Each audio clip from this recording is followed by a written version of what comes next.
Hello and welcome to episode 167 of Gamers of Lost Spark podcast. I'm your host, Antony, and joining me this week, it's the other spark on a pod, a man who has never denied the rumour that he bathes in a bath of beer. It's the gaming Yorkshire pudding, Mr. Steve Carter. Hello, sir. How you doing? I'm very well, thank you. Are you? I'm not too bad. Good. I'm dreaming of a bath of beer now. Now you've mentioned that, that's just heaven, surely.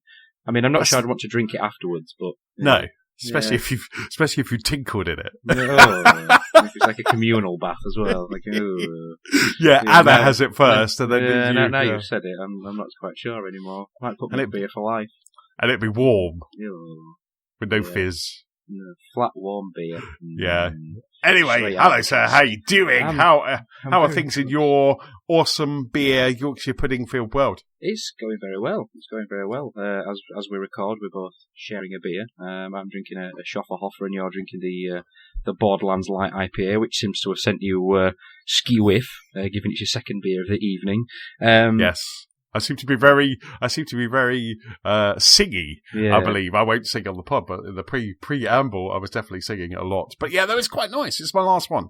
It's my last Borderlands beer. I gave one to my nephew, just so he could try it. He's of that age now that he can try beer.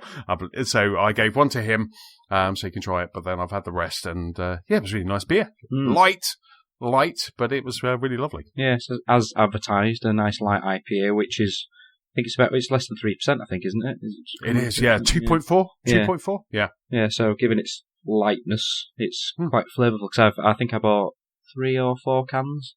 I've had one, I've still got 2 left. But it's the kind of the best, or one of the best beers you can have for gaming, really, given it's light and refreshing, and it's not going to sort of like put you to sleep, and it's not a high-strength beer to make your aiming go skew-if. Exactly. When you're having to take people down with a sniper rifle or something. But yes, the beer escapade is going very well. It's getting to that time of year where I'm planning my Christmas Advent adventure. So I'm debating whether to buy a pre-packaged Advent calendar or do one myself. It's getting to that time of year. So I've already ordered 2 mini casks of beer from Thornbridge. Their Jaipur, their pre-orders opened yesterday, so I got 2 of those because inevitably we'll share them over Christmas with the family. So it's just a small matter of the Advent calendar now. What do I do to treat myself to Christmas? So yes, yeah, because the Brewdog do one, Beavertown one, like Beer Hawk and Beer 52, they do their own as well. But I'm debating whether to go to a couple of bottle shops and just either buy them myself or say to them, because they know who I am and they know what I like, go in and just say, you know what I like, put me 24, 25 beers together that you know I'm going to like, and then just randomise them sort of thing. So yes. I'm still up for debate, but yes, it's getting to that time of year where Christmas beer needs to be bought. Fantastic. I remember one year that Manny's good lady wife, she awesomely kind of wrapped 24 cans or bottles of beer, and he had like his own advent calendar. So every day he was opening, he didn't know what the beers were, when he was opening one. And I just thought that was really cool. I love this whole like beer advent. So tell me this, right? Your fridge that you have like right now, so at home, do you have like a whole area? Is it always stocked with a variety of beers? Yes. Yeah, so I want a beer fridge. I keep looking at fridges to have just for my beer. And I'm looking at those like Husky fridges, the small glass-fronted ones. Yes. But they're about £120, £140 or something like that. And I'm like, it's a bit steep just for the sake of storing beer. So I keep looking to see if there's a second-hand one doing the rounds. But the problem is where I'm going to actually put the thing. So at the minute, I've got we've got quite a tall fridge because it's built into the cupboards because we've got a new house. The top shelf is just for my beer. Right. And then there's like some slimline cupboards next to the fridge, and the rest of the beers are in the cupboard. So I try and keep them in a cool-ish place, because it'd be ideal if they all could be refrigerated. But it's getting to that time of year now where I can just leave the beer outside. It'll keep cool. So that's what I did last year. I just had a box outside that I covered up so it didn't kind of get icy and what have you. But it's that time of year where nature does its job for you and is a natural fridge. So I think I'm going to get the old box out and bung them outside so they keep chilled in case there's not one in the fridge that I'm fancying when I get back from work. So, but if we didn't have to eat food and live, that fridge would be just full of beer. Yeah. That sounds like my top shelf in my fridge is just full of condiments. I do like a good condiment, it's like relishes and chili jam and stuff like that. I've got a thing for Stokes chili jam at the moment. We just had pizza. And I just, before I cooked the pizza, I just decided to get like a spoonful of chili jam and just start like peppering my pizza with that. And it turned out to be really nice. When it caramelized, it was just absolutely delicious. So, yeah, Nicola was like, "You're crazy. What are you doing?" I was just like, "I don't know. I'm just trying it. I'm just going for it." Yeah, exactly. I just like, the other day, I bought like some crackers just so I could have more of this chili jam. Chili jam, and chutney at the moment are like my two kind of favorite things. I keep finding good things to dip in this mango chutney. It's like a spicy mango chutney. I just keep finding things to dip in it. I'm like, I'll just, Mars bar, I'll try that. Twix. Good sweet and savoury combo. Yeah. So Nicola just looks at my top shelf, so probably same as Anna looks at yours and just like goes, how many condiments do you need? How many pickles and gherkins and things do you need? But it's, and then the bottom shelf is full of like root beer and beer. So, I'm just basically commandeering. We've got a big fridge. Yeah. I can fit Nicola in the fridge. That's how big the fridge is. And we did try it in the summer. But yes.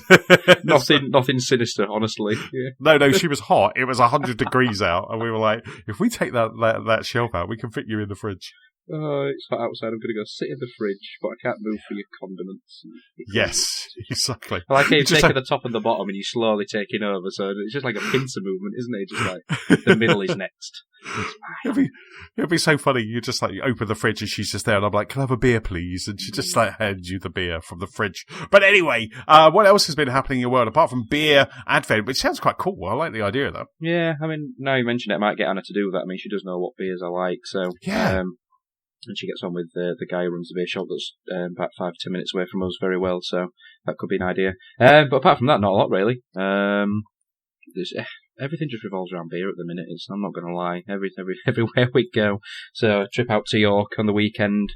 Had a roast and a beer, which is what I sent you a picture of. So that just has to happen on a Sunday. You got to have a roast on a Sunday. It's just. You even Yorkshire if you don't like a Sunday roast, you know what I mean? So, Yes. But yeah, still plugging away at the old archery. That will be tomorrow night as we record on the Thursday night. So I'm still going strong at that. But it's getting to kind of winter now where I've stopped doing things. So my 5-a-side football's kind of dwindled now as it starts getting cold and wet outside. So it's now kind of.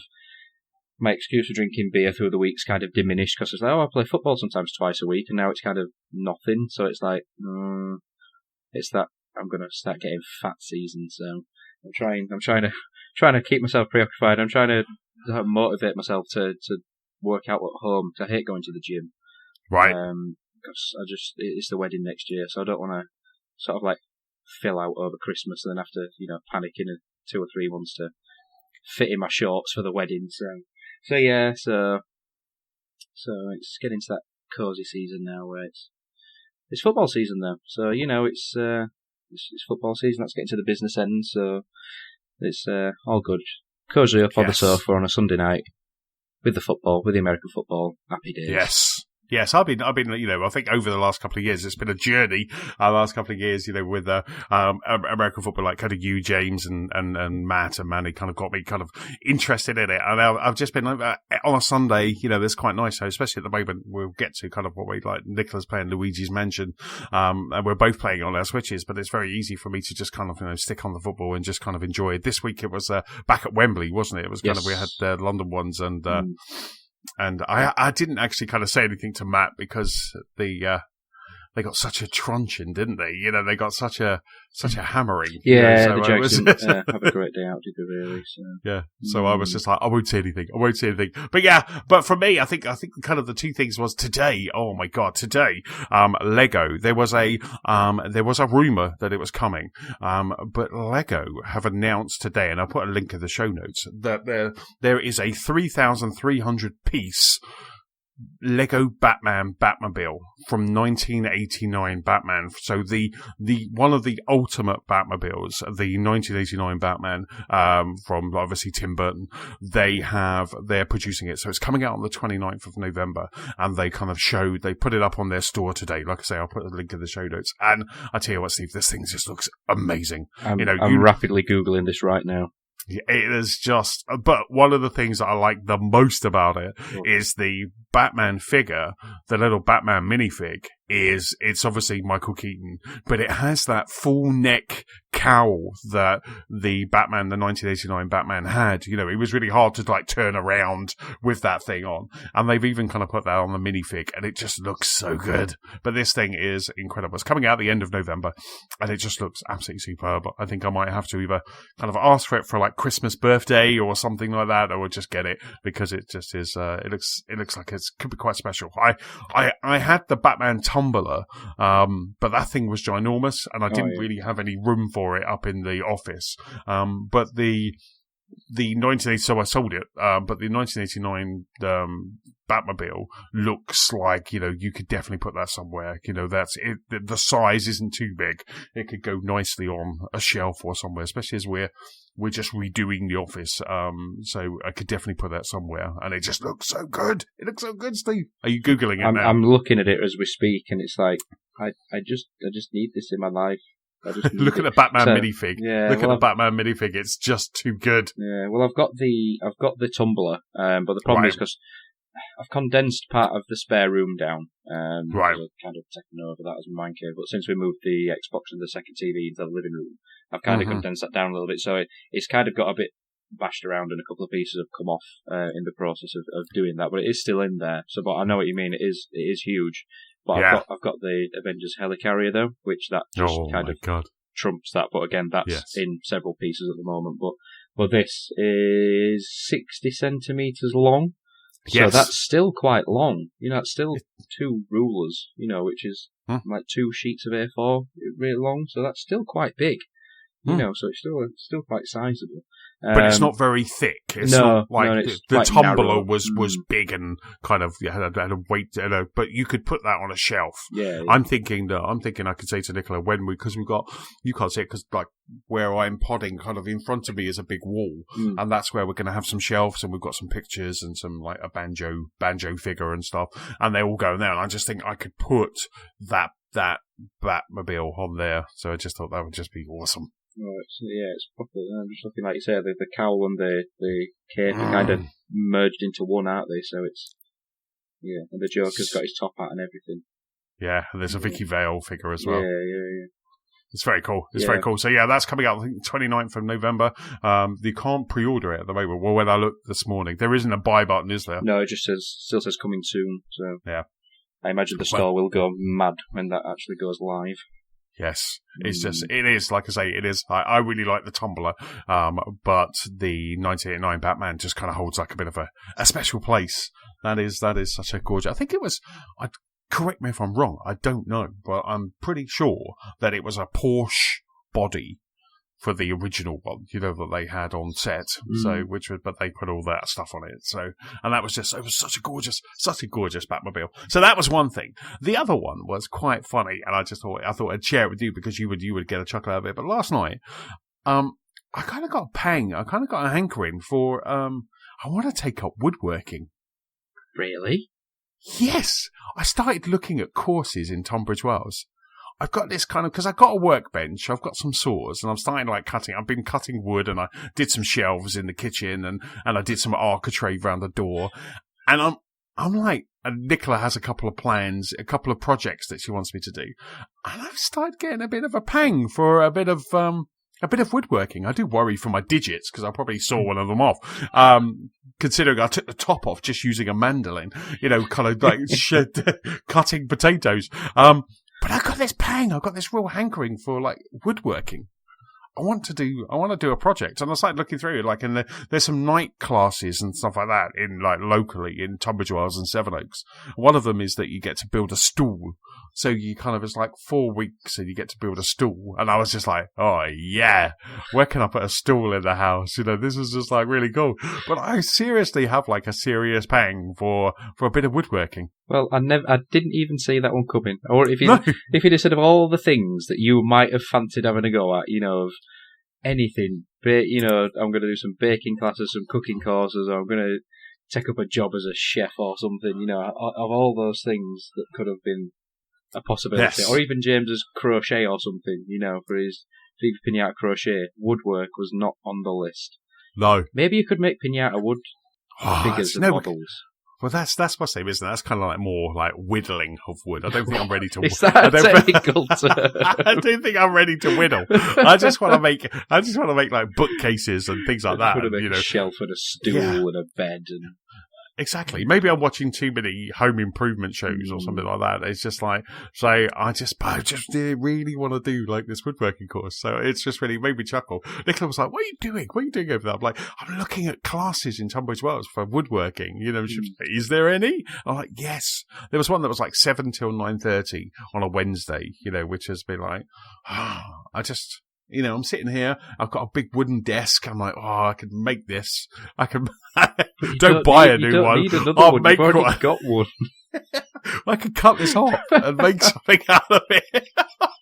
Well, word of advice: don't cut it up until you've made the other one, because gotcha. You'll end up cutting that in half, and then you'll start and go, "Nah, it's not for me. Is this? I'm really desperate." Yeah, I just can't do it. I cry. And next time we do a pod, I've got the iMac rested on my legs. You know? but I'm just so I'll look into that a bit more, and I just feel like, you know, because you know, you've got Stuart's running the marathons, you're doing everything, James does everything and then some, you know, and it's just like, I just was like, and it wasn't just because of that. I don't just want to kind of, you know, be a man like you three, but there's something about it. I think it was like watching a home improvement show, and I was just like, you know, you got a guy there and he's just doing this, and I'm just like, I want to do that. But like I say, Nicola's got a couple of projects. I'm like, I could do that. I've already got a workbench. I could do that. You know, but I just want to know more about wood. So I'm like, I'm getting bizarre in my old age, Steve, and woodworking is next. I don't want to say it or utter these words, but is this a midlife crisis? Is this what it is? Could be, and it's a good one, and it's one that Nicola will take advantage of, because she'll have me building stuff. You open that door, then it's, can you make this? Can you make that? Yes. Absolutely. I cut, you know, last summer I cut some wood, and suddenly she was like, with your newfound skills, you know, I'm just like, so maybe that's it. Maybe there's a bit of pressure from the wife that's kind of like, but anyway, I will update you about that. Let's jump into what we've been playing. Let's quickly change it and go back to the gaming gaming. Yes, that's why we're here. Yes, the thing that I love the most. Right, let's jump into what we've been playing. Steve, what have you been playing this week? So the thing that's taken up most of my time at the minute is The Outer Worlds, which is now available on Game Pass. Yes. On the Xbox, but it's also available on the PlayStation 4. But if you can get it free on the Xbox, then you'd be silly not to get it.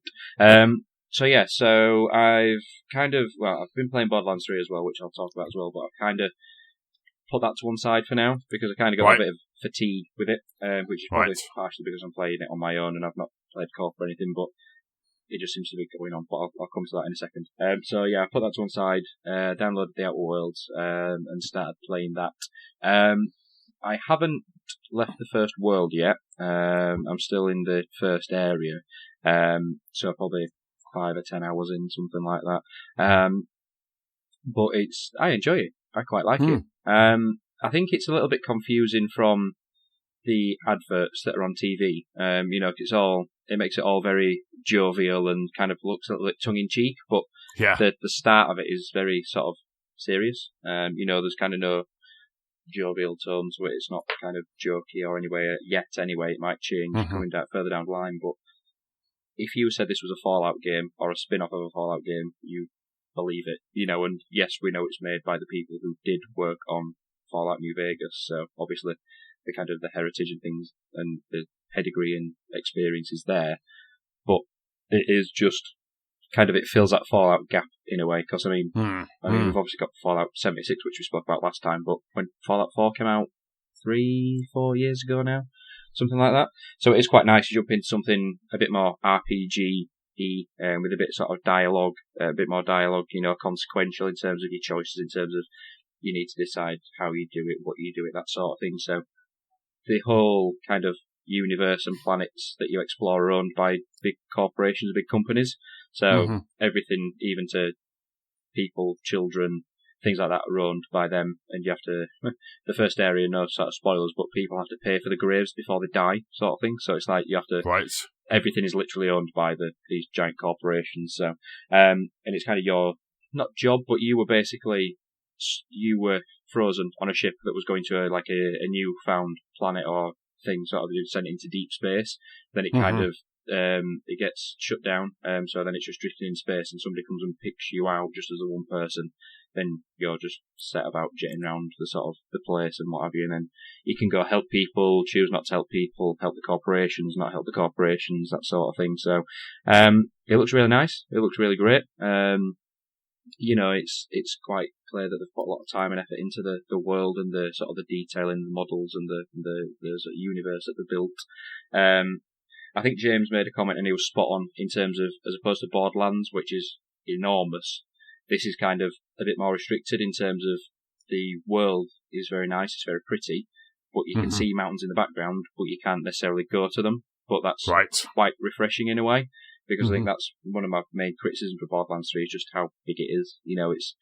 It sometimes feels like you literally going from one side of the new area to the other just because they're doing it to show how big the actual game is, not just for a legitimate reason. It's like, and you look at it from one side of the map, you think, oh, and it's like, it's not an area where you can have vehicles or something, so you've got to walk there, and it's just like, oh.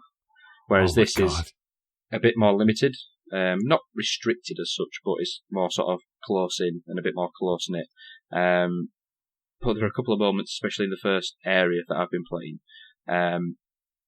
where like I said, it's not huge, and the main town that you go to is probably no more than, let's say, equates to half a mile away from this camp with like marauders and bandits.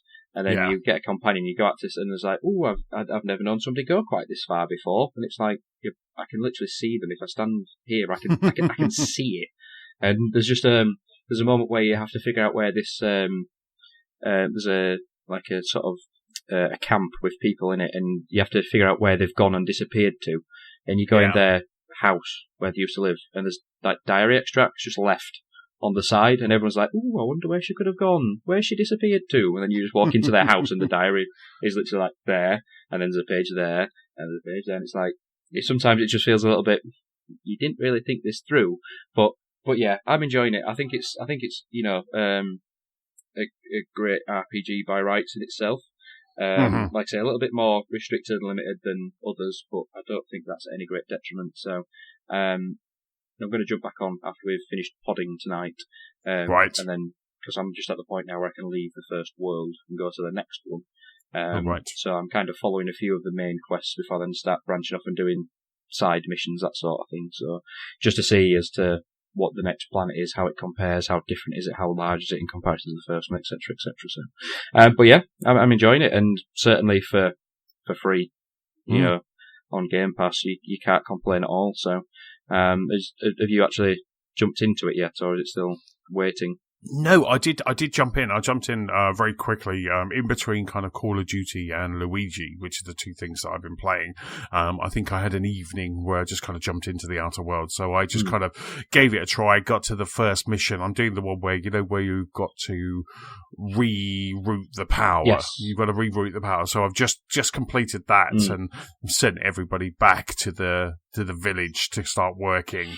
So they hate me now. I was like, oh, actually, I've probably chosen wrong here. So I just kind of turned off their power, rerouted it over to the canning area, I probably want to say, or the tannery or something like that. Yes, a cannery, isn't it? Yeah.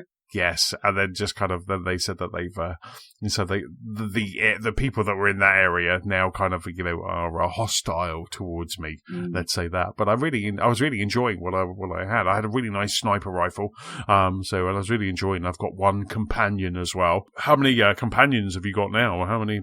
I'll just have the one that you've got, which will be part of that story arc. So I'm literally not much further on from what you are. So like I say, right. I'm still on that world that you are.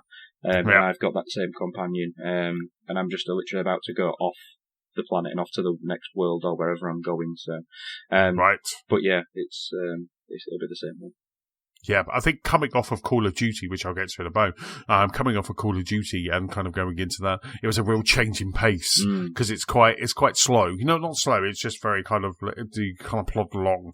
And I think obviously comparing that to Modern Warfare is not fair. But it was a bit bizarre, kind of coming from Modern Warfare to that. So, but I'm really enjoying it. I want more guns. Yeah. I want some more guns. I want some more kind of higher power guns because my handgun doesn't really do much. But Yeah, no, enjoying it. It seems to be well written. I like the dialogue options, giving you that option. And like you say, it looks quite good. It looks quite good. Yeah.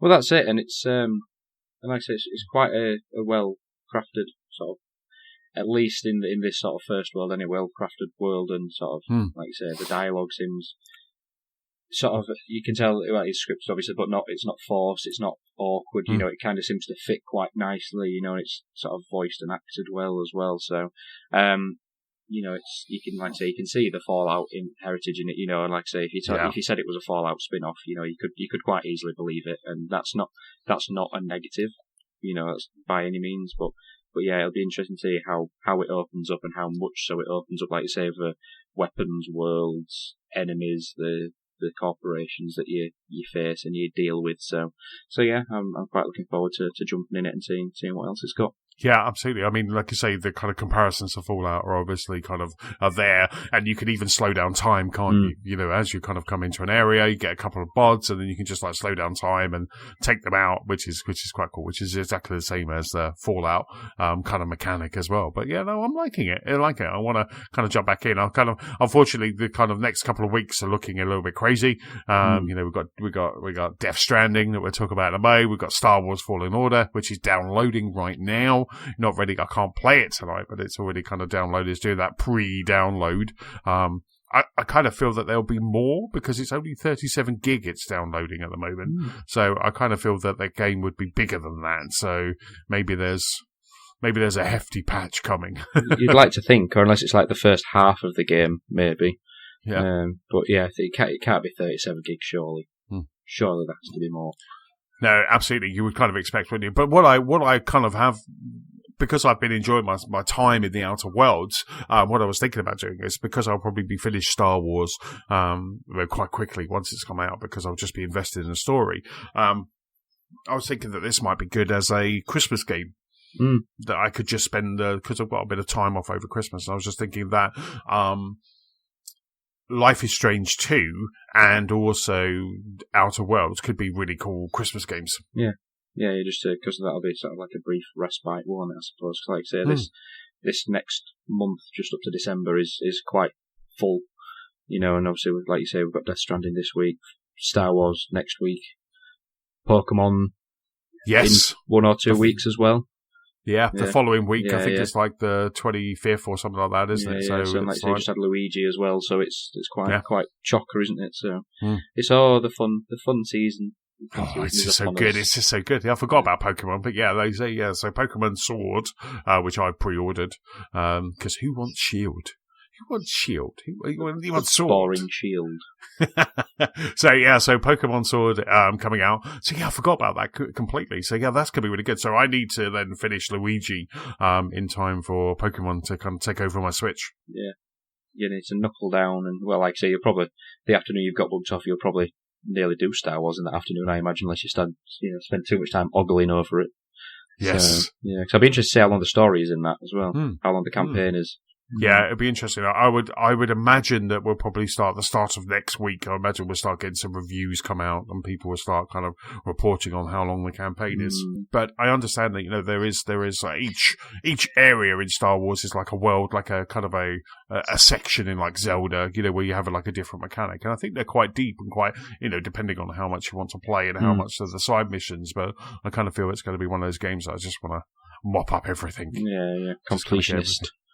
Yes. So, but anyway, back to the Outer Worlds. So that's definitely something I think, you know, I might park from now. I know where I am. I know kind of where my storyline is. So it might be good to just kind of jump back on Christmas. So you've also kind of been wrapping up or kind of winding down on Borderlands 3. Yeah. So I've not finished it. I've not done the main campaign yet, but it just seems to be going on. And I said this before on the last pod I was on. I think I love Borderlands, and obviously if I didn't know what we're playing it as much as I am. But I think I've put in probably 40 hours now, 45 hours, and I've not finished the campaign. I've just got to another boss, which I think is, without going into too much spoiler territory, after the Jacob section. Right. I think, if memory serves me rightly. But yeah, like I say, that's a good 40 hours in, and it's like, it's probably getting to the point now where you need to start thinking about, you know, finishing up, because, like I said before, there's a section of the game that unlocks and finishes when you finish the story anyway. I think it's the Guardian ranks or something that unlock after the main, the first time of going through the campaign. And like I say, I think it's probably because I've got a bit of fatigue just playing it on my own, because I've not played it in co-op or anything, which it would help if I did. So obviously, if any of you guys on the gaming nights that we're trying to arrange, if we can jump on that at some point, that'd be quite cool. Yeah, that'd be good. But yeah, I've been winding it down, because I was just getting to the point where I'm just playing it because it's there, sort of thing. So just getting from work, and I'd be watching the TV, and I'll play the Xbox, but then I'm just sat playing it. I'm not kind of paying attention to it as such, as probably much as I should do. I'm just kind of just playing it to get through it, really. And like I say, I think part of the problem is that some of the worlds and areas are just far too big. And it's just, the problem with Borderlands is once you've kind of done one mission, you've done a lot of them anyway. There's not a lot of variety in there. The writing and the humour behind them is great, because there's some funny missions in there that, well, the last one involved just shooting somebody in the face and pushing somebody out. Like, there's one mission where you just have to launch a guy off a lift and he just goes into space and you never see him again. It's like, there's just little nuggets there that are great, but most of the game is just a fetch quest, or go here, kill him, go here, fetch that, and it's kind of that, but that will be from one side of the map to the other, and then back again to go to the next bit, and then back again, and da. It's like, I get it, because you've built this pretty world, and it's big, and what have you, but we shouldn't have to go from one side or the other just so you can demonstrate how large the world is. So, but yeah, that's not because it's a bad game, but it's just getting to the point now where it's like, I think I need to put it down, leave it a while, and then I'll come back to it, because it's not a game where you need to be heavily invested in the story. It's not like, maybe like Outer Worlds was with its story, or something else, where it's quite pivotal in terms of remembering where you are. So I think it might be a case of waiting to jump in with you guys, or potentially somebody else if they're around, just to maybe reignite it, have a bit more fun, change things up a little bit, because obviously the dynamic of Borderlands changes with somebody else playing. The difficulty ramps up, and then the loot changes, and that, one thing or another. So it'll be interesting to see if and when I come back to it, and when that actually is, because like you say, with Luigi's Mansion, that sort of thing coming out, I'm trying to wrap up Yoshi as well, so I can send that back and either get Pokemon or potentially Call of Duty or Luigi. So, there's a lot of other games out there that could quite easily steal my attention away. So, are they the 3 games that are in your boomerang list at the moment? Then are they like kind of? Yeah, so they're kind of the big 3. I mean, I want to play Call of Duty just to play the campaign more than anything. I'm not overly fussed about the multiplayer. I've seen that it's not the best one there's been, but I'm happy to just play the campaign, see what it's like, and then move on. Luigi, I really want to play, because I've played Luigi's Mansion on the DS and the GameCube before, and my nephew's also got it, and that makes me super jealous. So if he's finished with it before I finish with any of my games to send back to Boomerang, he said that I can borrow it, given that I've lent him my Mario Kart, so fair's fair. That's good. I like that kind of nephew. That's good. Apart from my when my mum and dad took him out for the day, they took his Switch, and they took Mario, and Mario never returned. So the Switch and everything was intact, so they had to buy him another copy. So it's like, we've had to buy you another copy of Mario Kart. I'm like, oh, yeah, great. But there is a copy for me somewhere on his safe return. But they're kind of the big ones, because we'll probably come into it more in depth soon. But things like Death Stranding and that sort of thing are not really tickling my fancy at the moment. So yes, we'll talk about Death Stranding. The bonkers. We will come to that. That is Death Stranding in a mo.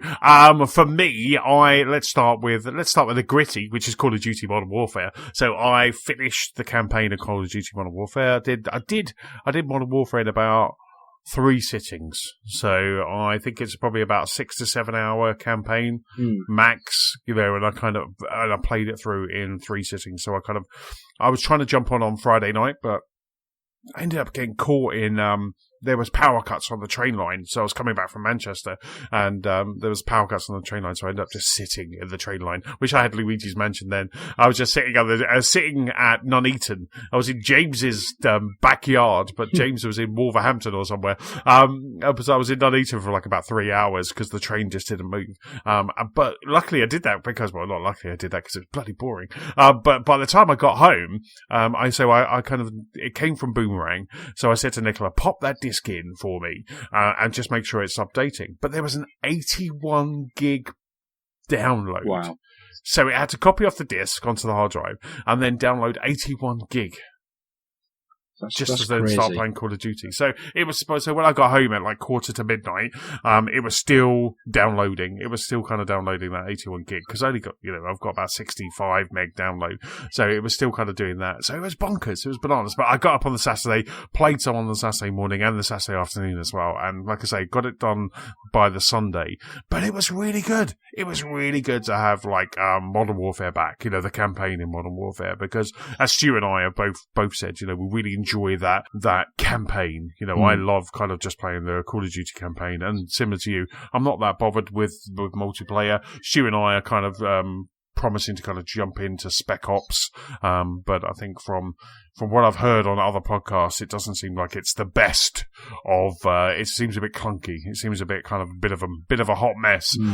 But Modern Warfare, the campaign, is definitely not a hot mess. It's a really good game.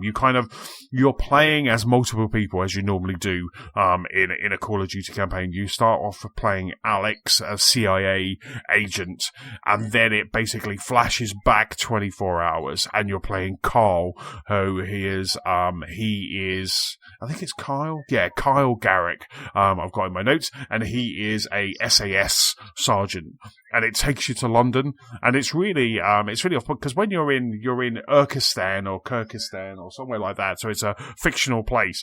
But when they actually show London and they show Piccadilly Circus and they show this, you see these terrorists coming and it explodes and a bomb goes off on Piccadilly Circus, and that across there is that gap, and there's the theatre that I saw Kevin Smith at one time. It's all very real. Yeah, it's all very. So when you actually see that, it's a little bit daunting. And the graphics this year are just incredible. I shared a couple of pictures on our WhatsApp group because that's what I do. But there was one where you were actually kind of in North London and you were storming a house, and just walking down the back of the alley in this house, the lighting was just the HDR, the 4K. I was playing it on Xbox One X, and it was just stunning. It was really, and I think I did say to you guys, it's like, what is this next generation going to bring? Because what I'm seeing right now, I know it's going to bring a lot more, and I'll be saying this again next December, going, wow, look at this next generation. But this game, in certain sections of this game, just look absolutely stunning. Just look really just jaw-droppingly stunning. So like I say, you kind of switch between Alex and Kyle, and obviously Captain Price is there as well. We were talking about that last time we were in. And you go through this. There's a couple of flashbacks. You even flash back to where Captain Price doesn't have a moustache. Wow. So you go back kind of like when he was younger, which is a really good mission. And there's a couple of missions where you do play as a brother and sister as well, that were a little bit harrowing, but they really add context. But I really enjoyed it. It kind of, it didn't outstay its welcome. The pace was great. The gun mechanics, the handling feels like a Call of Duty game. The one thing that I always love about a Call of Duty game is it just the way that it handles guns and aiming and everything. It just feels so right. Everything just feels great. And I really enjoyed it. So it wasn't that hard. I was playing it just on normal. It wasn't that hard to go through. And like I say, I did go through it in like 3 sittings, but thoroughly enjoyed it. Just really kind of enjoyed that campaign. So it's good to kind of get that back. So I rolled credits on the campaign, and the campaign then leads into Spec Ops. So it says if you want to continue the story, you can pick it up on Spec Ops. So that's obviously that multiplayer. I jumped in because I think Stu was still going through the campaign. He's now rolled credits on that, on the campaign. But I jumped in with a bunch of randos, and just died very quickly because there was no one protecting you. And it was so funny because I died and I could have been revived. But I think the guy just come and took my gun and then just ran off. It was like, I was kind of like creeping, inching towards them. And I think he just kind of like took my gun and then just kind of ran off. I was like, cheers, mate. Thanks very much. So that's definitely a game that needs to be played with friends, I think, Steve.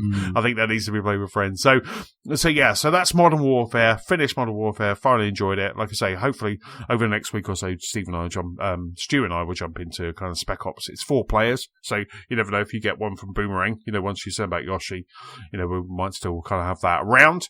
But that's Modern Warfare. I have to say, before I jump into Luigi, but I finished Concrete Genie. And I think I've talked about it before on the pod. I think I was back an hour and a half into Concrete Genie, and I've now finished Concrete Genie. And what an amazing game that was. That's along with Control. They're my 2 favourite games so far this year, right, and also my 2 biggest surprises. It's just those 2 things. I think we had an email this week. I meant to put it in the show notes, but it was like, what's been your like standout so far this year? And I kind of think for me, I think it's like Concrete Genie and Control have been 2 games that have surprised me. I didn't expect them to be that good, and they are just so good. But Concrete Genie, for those who don't know, it's a PlayStation 4 exclusive. You play as this boy who basically has a book of drawings, and it's almost like he's like a graffiti artist. He gets bullied by a bunch of bullies and he loses all of these pages. So you're on a quest around this derelict town to bring life back into the town and also find the pages of his book. And every page gives you more stencils to draw, gives you more genies and more items for your genies. And then you can just really kind of build them. And it was just, the great thing about this game was you played a good portion of the game just as this kid going around solving puzzles, and then towards the end the mechanics changed slightly because you could then start firing. So you have like a electricity, fire, and wind, I think. So you had these different kind of projectiles, and you could also skate around. So similar to maybe Sunset Overdrive, you could kind of like skate around using the power of paint. And that really did just like change it up a bit. It kind of almost kind of made it feel a little bit, the way that you had to capture genies and things made it feel a bit like Luigi's Mansion. But this game it's gorgeous. It doesn't have HDR. Oh my God, if it had HDR, it would pop even more. But it is 4K or checkable 4K or whatever it is on the PlayStation 4 Pro. But it looks absolutely stunning. It just looks so good. So I played that, went through finished the game, rolled the credits. Enjoyed that, and then I just went back in and started looking at the trophy list. Not that I kind of, hunt trophies, but the trophy list was quite fun. It was like, scare a genie by putting a Venus flytrap and put 10 flames there and do this and do that. And I just quite enjoyed just going back into this world, fully populated with genies and all the stencils I collected, and just going around and just playing with it. So I think I was listening to a podcast at this point because I'd finished it, and I just sat there for like a good 90 minutes, just kind of like mopping up some trophies and just having fun with the after game. So it's only, I think Concrete Genie is about £23 on the PlayStation Store. I could see it probably coming into PlayStation Now or PlayStation Plus in a couple of months' time, especially after some news that we've got a bit later, which is about kind of like PS Store downloads. But I thoroughly enjoyed it. I kind of in a year where there's been some great titles, but it wasn't as good as the previous year, and next year it looks like it's going to be even better. But Control and Concrete Genie kind of have really kind of stood out, and also Luigi, which we'll get to in a minute. I mean, like I say, I didn't put that email, so apologies for the person who sent it in. Maybe I'll save it and then talk to you, but also James and Stu as well. What's kind of been your standout this year? What's kind of been your standout game so far?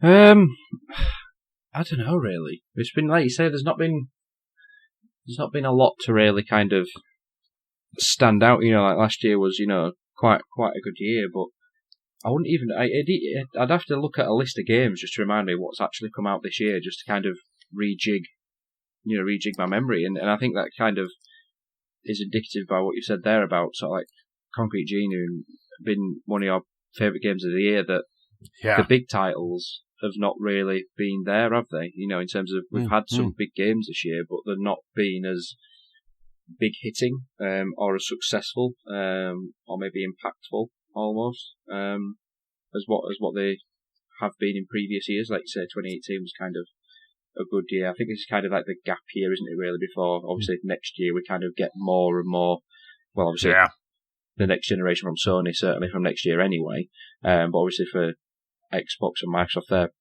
quite clearly, you'd think, going to play their hands next year, so this was kind of, like I say, a bit of a gap year, but without looking into it, without looking at a list of things that have come out this year, I wouldn't even be able to really say what I've enjoyed the most, really. I wouldn't have thought. No, I meant to send that over to you guys and give you some prep, so apologies for that. But like I say, I do feel that like Concrete Genie and Control have really been like the two surprises. I kind of enjoyed playing Days Gone, but for me, for me, it's definitely been those two. But yeah, so Concrete Genie, it's now available on PlayStation Store. I think it's about, like I say, it's about £20. It doesn't take that long to play through. It's probably about the same length as Modern Warfare, 6-7 hours, but I thoroughly enjoyed it. I really enjoyed it, and Nicola wants to play it next as well, so she's quite interested in it. I think she liked the aesthetic as well because it's just such a lovely game. So that's Concrete Genie and Modern Warfare, and then the last game that I've been playing is Luigi's Mansion. So that came out. So Luigi's Mansion came out last week. I was off into London, so I managed to kind of have it downloaded before I left, and got to kind of play it kind of on my train journey, which was the best way to kind of start this game. So at the moment, Nicola has it on the big TV on her Switch, and I'm playing it on my Switch, so we're kind of got like a couple of copies of it, and we're just kind of going through Luigi's Mansion, and it is... it's my favourite Luigi's Mansion. This game is amazing. I won't probably speak too much about it because James and I will be podding next week. And obviously Luigi is James's his gaming persona, his favourite character. It's just like everything that James is, he owes to Luigi. But yeah, so James and I will be talking about it some more. But I just want to say, I haven't finished it yet. I think last night I unlocked level 11 or 10 or 11.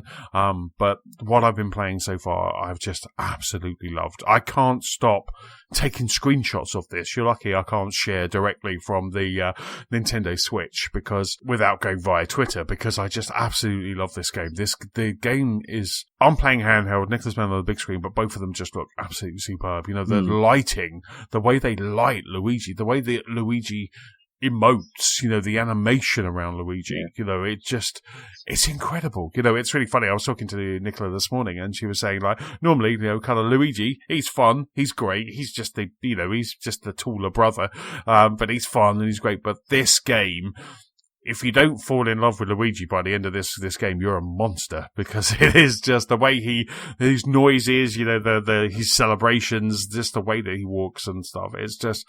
It's such a great game. There is one level, without spoiling it, I won't spoil that, but there's one level that it's called Paranormal Productions, and it's basically a film set.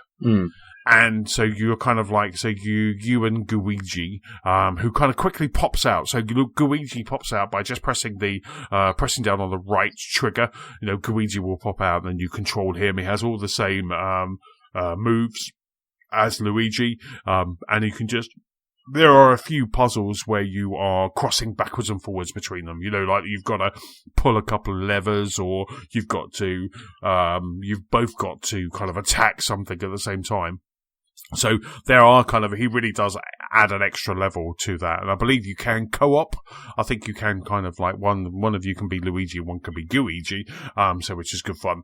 But there was this Paranormal Productions where you're in a film set and you walk into an area and it's a blue screen. So you're just there's a prop and there's a blue screen. But then you get behind the camera and it it all just comes to life, the entire, and it's just, the way they do it is just gorgeous. It just really is such a fantastic game. And like I say, every floor has a different puzzle, a different environment, and I just absolutely love it. I think there's about 14 floors. And I'm just going through a couple of times. There's a couple of tricky puzzles, that have your head scratching, but nothing too taxing. But it's really good. I've just really just loved every mode I've been playing this, and it was really great. On Saturday night, both Nicola and I were playing. We watched a movie, or we watched Strictly. Something happened on Saturday night, and then so Nicola's playing, and we're up until now, because she's playing as we're podding. We were at the same level, so we were both kind of playing alongside each other.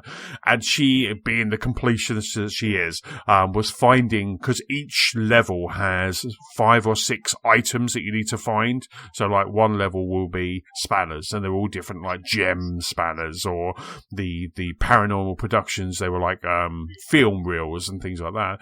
So I'm just sitting there in the corner, Nicola's playing on the big screen, I'm playing on handheld, and she's going and solving all the puzzles and finding and spending money to find out where the gems are. And so before she moves on to the next level, she wants all of them. So I was just following her. So I'm just sitting there with my Switch angled to my face, but I could see the big TV. And then I'm just okay, she's gone over there and broke that. That's how you get that gem. So I was just literally kind of just creeping behind her in true Luigi Gooigi fashion. I was just creeping up behind her, and taking all of her problem solving and her puzzle solving without spending any money on a gem detector. Which was good fun. But I just absolutely love it. The bosses, or the kind of the level bosses, are always good fun. They always add that element of right, okay, what do you want me to do here? It's kind of that. You look at the screen and you go, okay, right, what's the trick here? What do I need to do? Before I move off, before I spoil, and obviously James and I are going to probably spend hours next week talking about it. But my favourite bit last night, I did tweet about it, was there is a level where Luigi has a rubber duck, like a kind of, like a big rubber duck that you jump in a pool, in a swimming pool. So there's a level that's full of water, and Luigi has there's a big yellow rubber duck. So you press X, and the way that Luigi mounts or jumps into this rubber duck does not get old throughout the entire level. It just, every time I did it, I just chuckled. And that's what I'm finding myself doing, whether I was on the train, or I'm just sitting in bed, or I'm just down in the movie room. I'm chuckling at this game. I'm finding it just so funny. It's awesome. It's fantastic.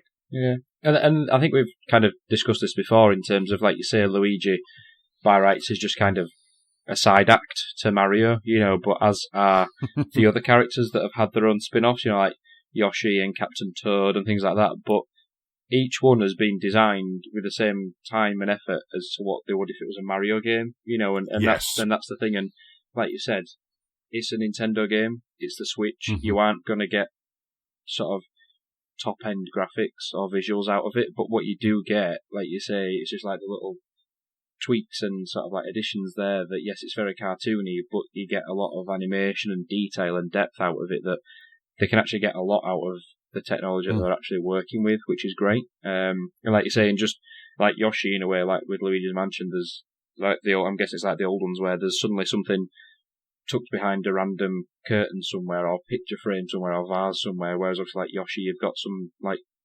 seagulls flying in the background, for example, that you can throw eggs at. So there's not a real depth to it, but a little sort of hidden depth to it. Do you know what I mean? Like you say, things like hidden in plain sight sort of thing, that you might just go to this cupboard or something, and there's suddenly some coins or gems or something behind it, and that's really good, a good way to get more in the game, but without, like I say, obviously without being too taxing for the hardware that it's actually being run on. So, but I think it's great that they have these games, and they keep pumping them out, because they sell very well, but they're really, really fun to play.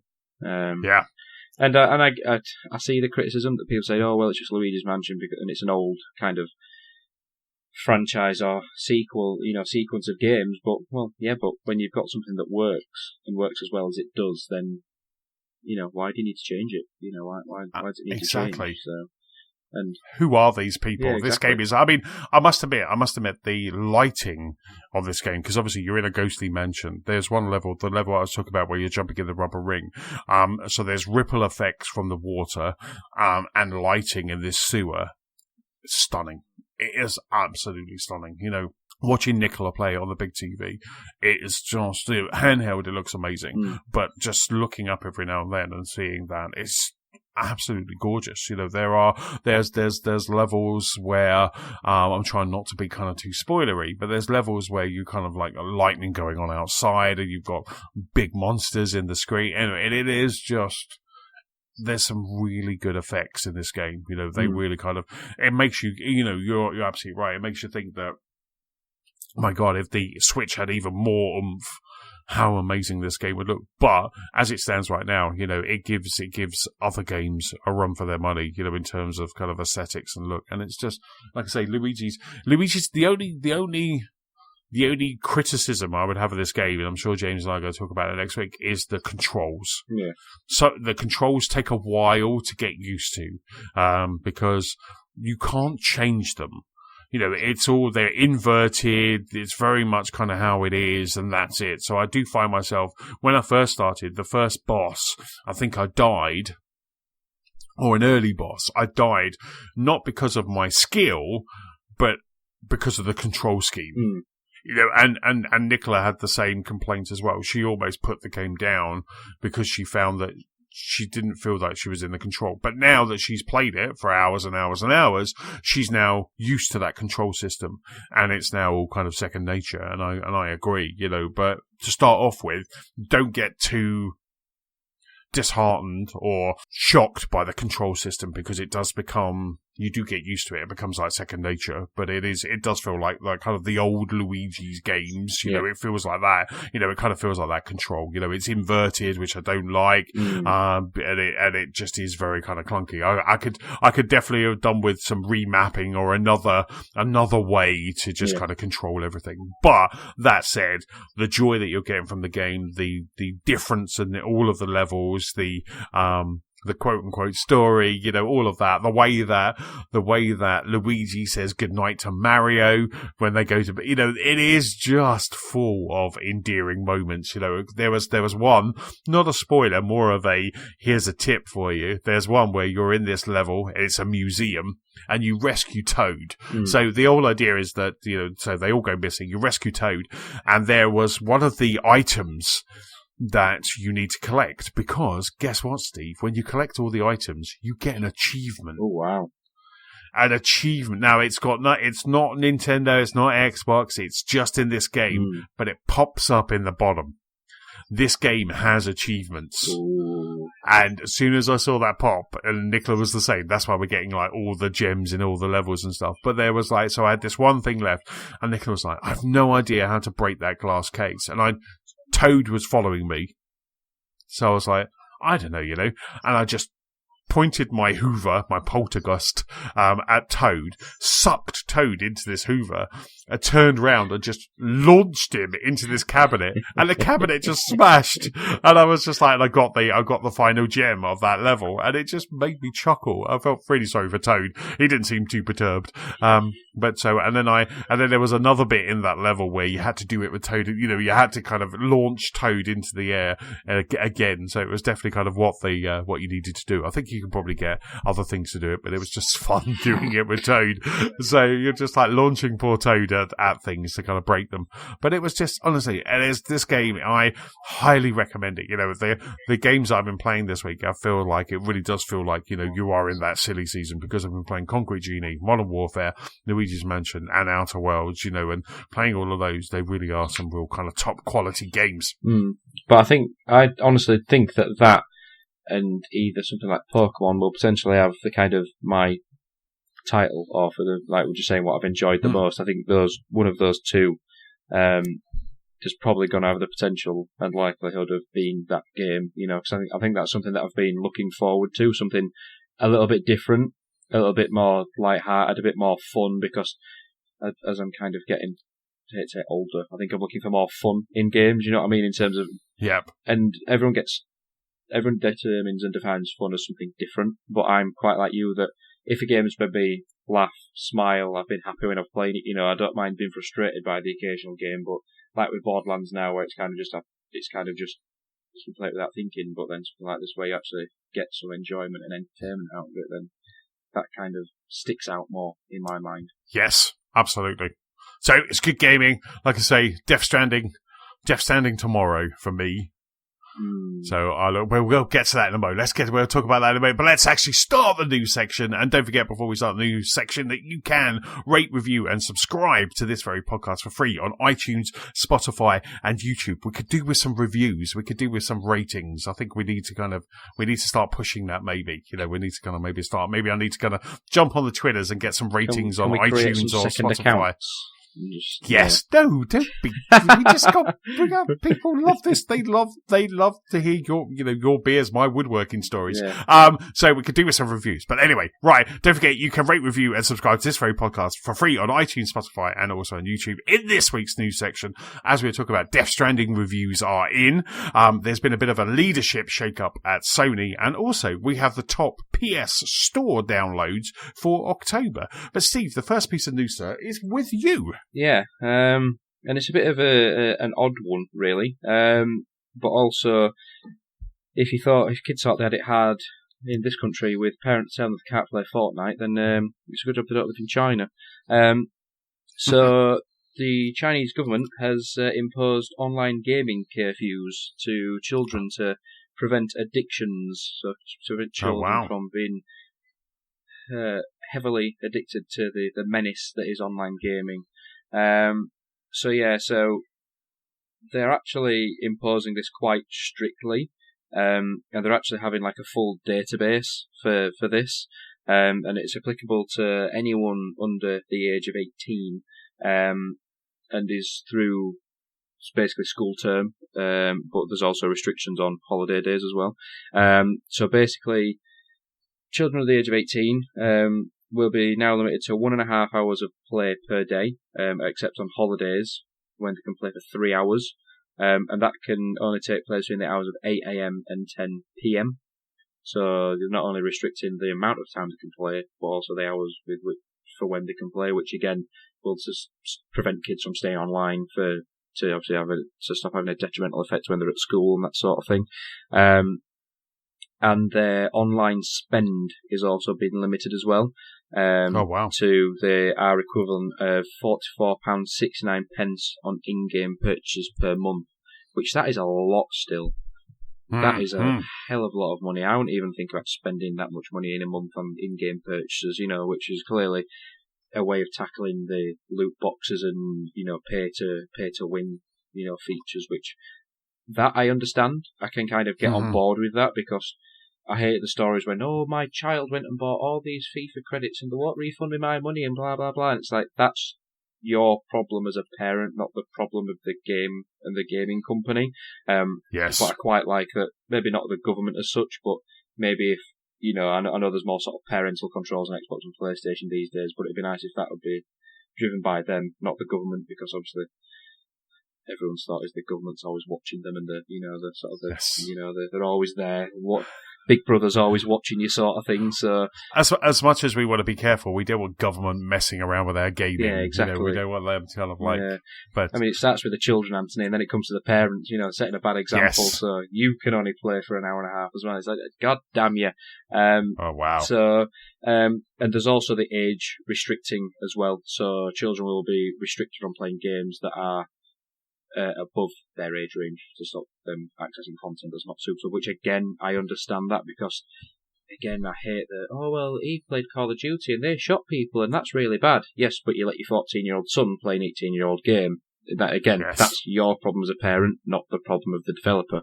It's the same if kids get their hand on beer. That's not the problem of the shop or the alcohol company or the brewer. That's the problem of the parent for allowing that to happen. So, so that sorry, I've knocked my microphone over.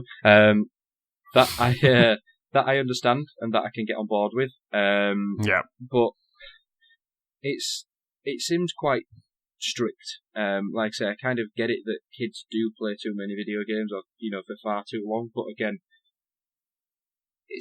for me it's a parenting thing. But I'm quite in certain things I'm glad that have been sort of restricted, but I think this is a bit extreme. An hour and a half. Yes. An hour and a half.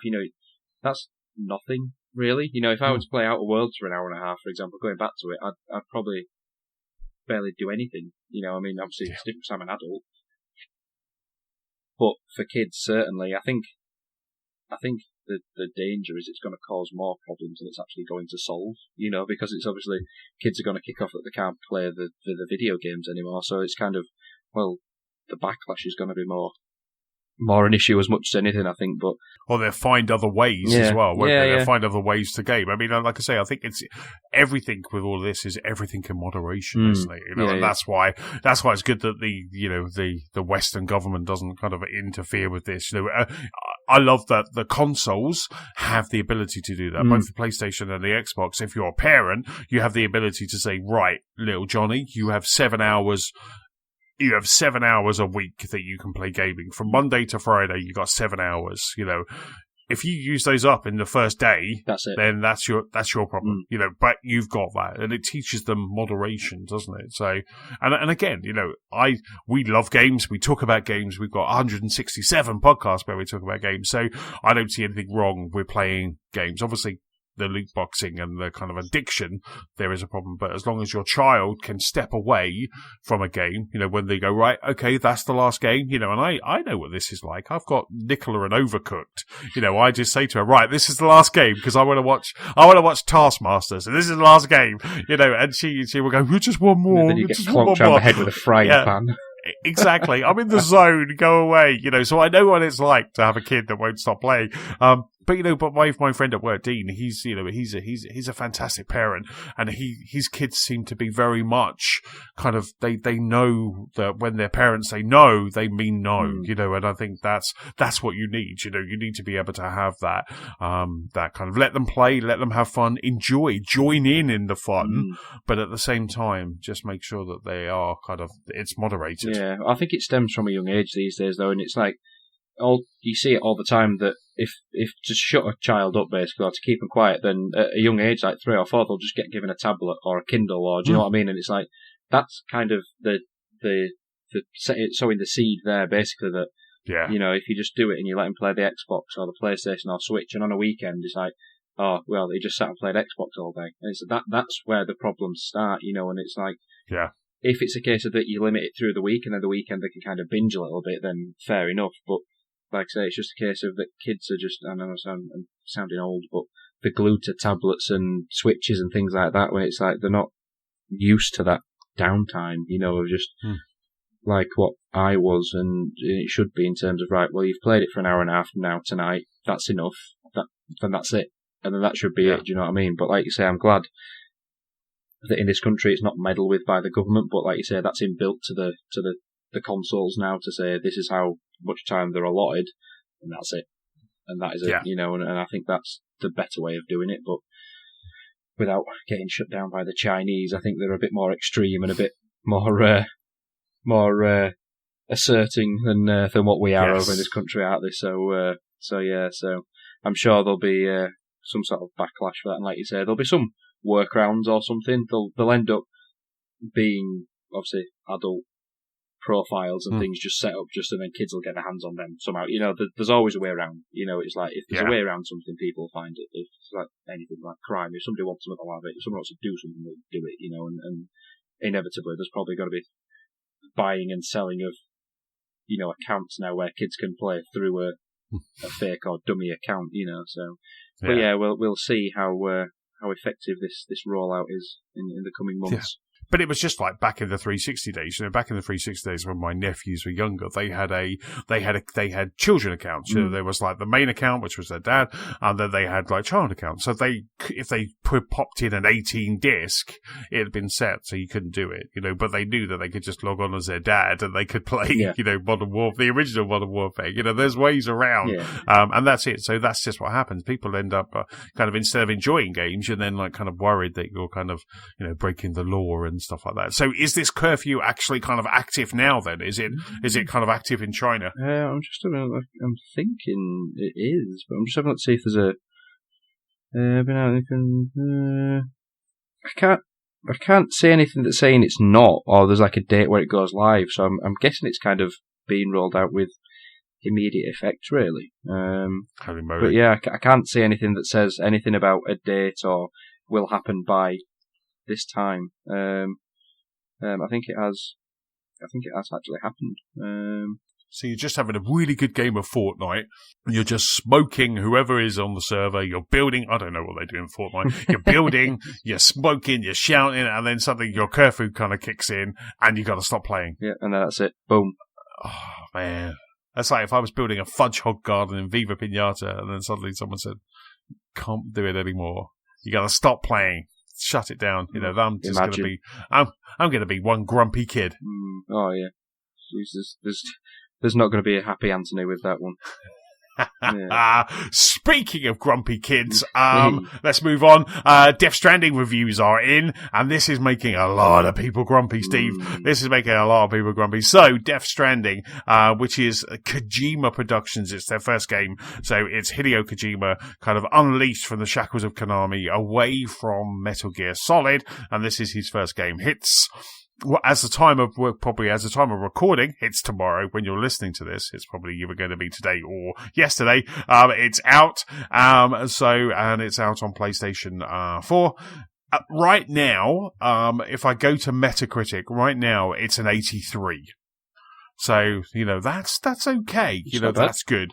That's good. But, I have been over the weekend, so on Friday, there was lots of podcasts, lots of websites. The embargo lifted, so everybody could then post impressions for the first 3 chapters. They could put no more than 20 pictures. They shouldn't go into the end game. All of that. There was a whole bunch of embargo constraints that was put on everyone. But it was quite interesting in my pod feeds where suddenly you started getting these individual podcasts that were all about Death Stranding review. And listening to them, there is a common theme through some of them. There's some very extremes where people are loving it, people are hating it, people are just thinking it's a waste of time. There were some podcasts, I think, kind of funny, it's Gamecast, where people were only playing for about 3 hours and then just kind of go, no, I know what this game is, I'm giving up. There were other podcasts, such as like Podcast Unlocked, where they were saying that they wish they hadn't played it so fast because they were enjoying it so much. So it's really interesting, as I kind of scroll down the Metacritic, you have things like Giant Bomb have given it a 40, saying that Kojima's first post-Konami project is a bizarre, self-indulgent mess that never quite manages to tie the pieces together. Right. You've got IGN, which gave it a 6.8. Which is not that good considering many of their games are kind of like they give 8s all the time. This is a fascinating fleshed out world of supernatural science fiction to enjoy across the sprawling and spectacular map. So it's a real shame that it's all been saddled on the gameplay backbone that struggles to adequately support the weight of the full course of the journey. There's some very popular reviews as well. Some people giving it 100, saying that Death Stranding is all about connection, and it's such a great game with a great story, with fantastic gameplay that keeps going, and it's very innovative. So it kind of whenever you're kind of reading these, and I had a kind of quick squick through the Metacritic, and it is just so polarizing. I think people have kind of got a hold of this game, and they're just not sure because they're playing it within their bubble, maybe talking to their peers. But I think people are very confused about what this game is and whether it's good or not. So like I say, a lot of podcasts I'm listening to, you normally kind of get like Giant Bomb's podcast. You have like 3 or 4 people on there all have played it. And again, some people have stopped playing it, going, this is garbage, I don't want to play it anymore. And there's other people that are just enjoying it, that just kind of really kind of getting in. So it's been a while, and it's exciting and it's interesting, but it's been a while since we've had such a diverse game like this. I can't wait. This weekend, once I've posted the pod, of course, I'm going to be jumping into Death Stranding. Nicola is working all weekend, so I'm kind of almost kind of got a lot of time to myself. I'm going to do a bit of baking. I've obviously got to cook dinner and things like that, but I'm going to have a lot of gaming time, so I'm just going to be kind of jumping into Death Stranding and really kind of kicking the tires and seeing how good or how bad this game is. And I've watched the IGN review of this, which was quite. Oh yes, what did you think? I don't know. It's like there's too many, like you said, until you play it. I think there's too many unknowns as to actually what it is, and that's the problem. It's like, and I know watchers like Anna sees the advert all the time. It's like, what even is that? And it's like, I can't even answer it. You see an advert for Call of Duty, and it's like, it's Call of Duty, and I can tell you what Call of Duty is, and like Outer Worlds, I can kind of explain what that is now. But this, it's like, what's that? And it's like, don't know, no idea. It's him out of Walking Dead, and then that's it, And in the video review that I watched for IGN, it seems that all the Kojima trademarks are there, in terms of like, and that's, I guess that's kind of where they're coming from when they say it's kind of his self-indulgent kind of, this is me sort of thing. It's his project, it's his game, and everything is him. And I can kind of see that, and in the, like say when like it's in the cutaways for when Sam's in the shower, and so just how that is, directed and filmed, and you can tell that that's Kojima, in terms of, because that's how it was in Metal Gear Solid as well. That's his style. Yes, and it just, in terms of, if I wanted to be really cynical, the kind of the summary that I got from the IGN review is that you just basically a postman, in terms of that's what it is, that, and it's, in the video I've seen it, and the kind of the supplies and the crates just stacked on his head that goes like 10 foot tall, and it's like, well, you have to balance him across slopes and uneven surfaces and this, that, and the other, blah blah blah, and it's like, I just don't get it, and I think you kind of maybe have to play it to get it. But again, this kind of seems like you say, it's freed from the shackles of Metal Gear Solid, but this kind of seems like when Metal Gear Solid had its paranormal moments, this kind of seems like these are the sort of paranormal moments that it was playing on, and this is kind of where his more sort of thing is, if you get what I mean. So it just seems weird. And that child that he's carrying, that's his baby sister or something, is it? I think. Something like that. I don't know. It's the BBs, isn't it? Which today or tomorrow. So as by the time you listen to this, there has been an update to Days Gone, and you can drive a Death Stranding bike in Days Gone that has like a little BB on the bike as well. Wow. So they're doing that kind of what Sony does, that kind of crossbar.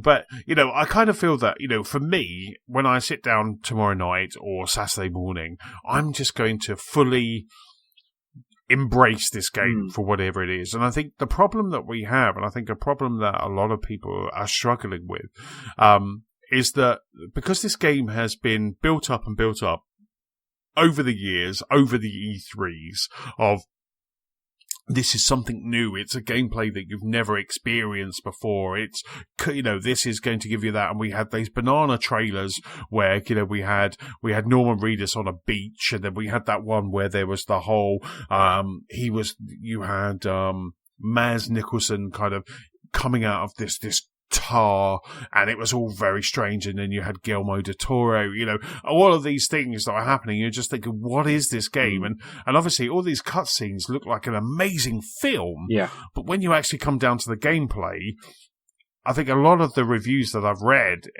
kind of skipping through Metacritic, it's like the gameplay lets it down. So it's almost like it's bonkers and bananas Kojima, and you love all of this stuff, but then it's actually the kind of gameplay loop that kind of... But what I'm going to do is try and leave what I've read, what I've heard, what I've seen behind, and just kind of jump in and just kind of, if after 6 hours I go, I'm not playing this, and just kind of throw the controller to the side, then that's it. But at least I kind of want to go in just kind of thinking, I'm going to give this a go. I'm going to give it a try. I'm going to find out exactly what Death Stranding's all about. But because right now, I am with every review I listen to, I've kind of tried to stay away from the video reviews, but with every review I listen to, it makes me more and more intrigued. Even if someone's saying it's a hot mess and it's terrible, for some strange reason, that makes me more and more intrigued. And I'm not a huge Kojima fan. I've played all of the Metal Gears. I've never finished the last one. But I enjoy them, but I'm just more and more and more intrigued at kind of what this is, building the roads, seeing ladders and roads that other players have jumped in and left there as well.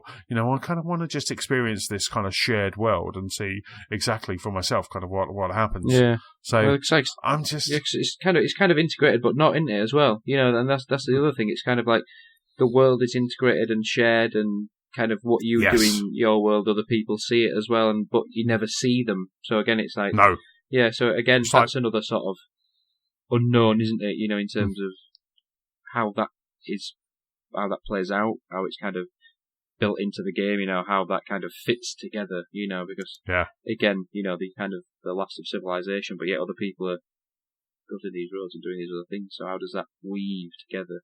So, but yeah, I'll be interested to see what you think about it after you've kind of played it and actually given it some fair time to actually get into it. But yeah, I mean, if I can leave a ladder and a comment, I'm definitely leaving some Lost Spark ladders.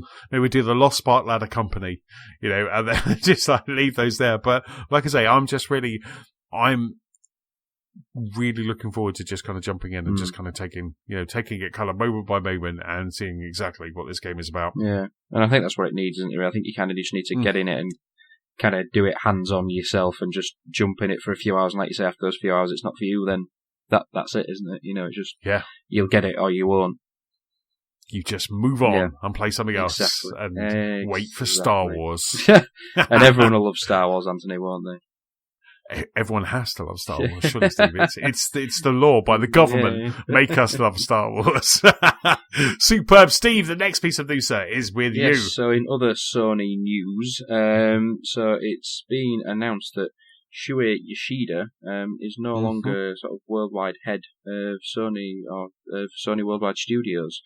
So he's now stepping down from that role to sort of focus and be president or sort of drive and be at the helm of a new indie-focused venture. So kind of Sony's answer and equivalent, I guess, to sort of Microsoft, what they're doing with the indie titles, in terms of driving that. So I'm guessing that's what their focus is now, and they've kind of recognised that, their sort of independent developers will kind of play a bigger role and a bigger part in the future of Sony and, in terms of the next generation, because as great as it is, we've got all these big companies, there's still going to be some hidden gems from smaller companies, much like, say, like your Concrete Genie, that sort of thing, in terms of, from the smaller companies out there and the other creative minds out there, that are still yet to be discovered, there's, pretty much an untapped sort of gold mine out there. So he's doing, that's kind of with effective immediately. So to have sort of this sort of push and bring in some new talent and kind of breathe a bit of sort of fresh air into the industry and kind of push Sony's next generation console even further than just the main sort of big titles. Replacing him is the co-founder and managing director of Herman Hulst of Guerrilla Games. So he's the head of that company and co-founder. So he'll immediately just slot into Yoshida's role and take over. So his role's kind of been covered by three people from what I can gather at Guerrilla. So his colleagues Angie Smets, Jan Bart van Beek and Michiel van der Leeuw will take over as joint studio heads at Guerrilla. So I don't think there's any danger really from their side of things, from Guerrilla. No. And looking at it, Guerrilla have actually lent their most up-to-date engine to Kojima for Death Stranding. So Death Stranding is running on their Guerrilla engine. So I think Guerrilla is in safe hands, and obviously I think with obviously this guy taking over from Sony anyway, with that being a first-party Sony company and developer, I think obviously he's probably going to still have some input in terms of this is what we need, this is what the PlayStation needs, and we need to work on this and focus on that and blah blah blah. So it's quite interesting, really, because I think I think Ishida's been kind of in this role for quite some time now, hasn't he? In terms of, for the last few E3 certainly, it's kind of been him at the kind of the forefront of it as much as anything to kind of sort of push this generation as well. So it's interesting that they're kind of having this kind of restructure and rebrand, in kind of in preparation for the next generation, I imagine, to kind of build that sort of database and sort of, I imagine, to build the sort of foundations for when PlayStation 5 is probably what it inevitably will be called launches, that they've got these titles and these are in the pipeline and these will launch at holiday 2020 and then the next batch will be by quarter 1 or 2 for 2021 and blah, blah, blah, and blah, blah, blah. So it'll be interesting to see how effective this is for them, in terms of what the benefits and the reward of this will actually be and as to what companies and developers that actually get on board. So, but yeah, it's quite an interesting restructure, really, especially to get ahead of a developer into that role as well, to then suddenly take over that. It seems like a big jump, certainly, to go from kind of having a sort of an ownership and a heading of one company to then kind of head up, something like 14. So it'll be interesting under that directive of this chap where the other games of the other companies now go as well, in terms of how he inputs and influences them. No, I think it's been a really interesting kind of shuffle at Sony, because Gio Corsi left. So Gio Corsi was one of those ones that always came out of the E3. He left last week. He did second party, so he was looking after like second party relations. So as you say, Shuhei is now focused on the indie, and he kind of has been circulating around like that, hasn't he, for like the last couple of years? As you say, you always kind of see him kind of at like E3 and Gamescom, kind of touting out that next one. And you're absolutely spot on. They need someone to focus on like the ID at Xbox equivalent. Maybe what they're doing, which we'll get into in a bit, is like PS Now. Maybe that becomes a bit of a Game Pass, which is kind of what it is now, which we'll talk about in a moment. And maybe they're trying to kind of fill that with ID and at the indie focused games, and obviously then last month, Sean Layden left, just left, and he just left, and there was no announcement. There was just like a very brief thing, and he left, and then obviously Herman Holst is now taking over from him. So it's just like a real kind of switcheroo. As this new console comes out, they're really refreshing all of the people behind it, aren't they? And just kind of really kind of preparing to go, which is really interesting if you think about it, because like right now Sony are at the front of this generation competition, but what they're doing is mixing it all up, which could play off. They're definitely gambling here. Could play off, and they could have a really refreshing launch and then continue to support it. But it could also kind of put them into a bit of turmoil as well, couldn't they? With like a new person helming all of these different studios. Yeah, well, that's it. And the thing is, I think from what their sort of, I imagine what their kind of stance is on the matter is that obviously, for as great as it is that these people have been in these roles for X amount of years, but what they have been through, the console generations and cycles they've been through over the last 5 to 10 years, that's not necessarily going to be the same for the next 5 to 10 years. So like you say, it's kind of that gamble now, is do they stick to the guns of what they've already done up to now, or do they get new people in and kind of not risk it, but kind of maybe, like you say, refresh it a little bit, tweak it slightly? Should a console do this? Should a game do this? And in terms of a little bit like with Kojima with Death Stranding, should a game like this has never been done before, so do people want it? Do people need it? Should it be a game? Should it not be? And that's kind of the risk. And like you say, they've won in speech marks and quotation marks this generation, in terms of where they are compared to the Xbox. So they've got the money in the backing to roll the dice a little bit in terms of, well, we'll do this and see how it works. If it doesn't work, then, it's not a great loss. We can just change things up a little bit.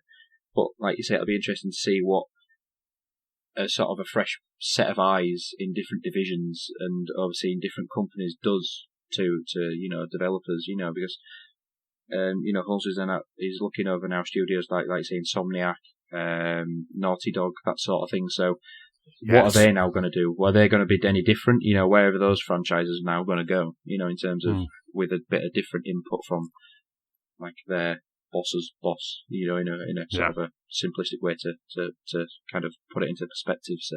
So they're quite clearly gearing up for next year, aren't they? In terms of one way or another, So it'll be interesting to see what that outcome actually will be, and what these people are actually going to bring in terms of how that's going to impact the launch come Christmas next year.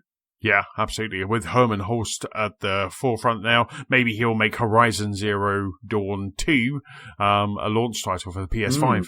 I mean, that's going to be an instant success, isn't it, really?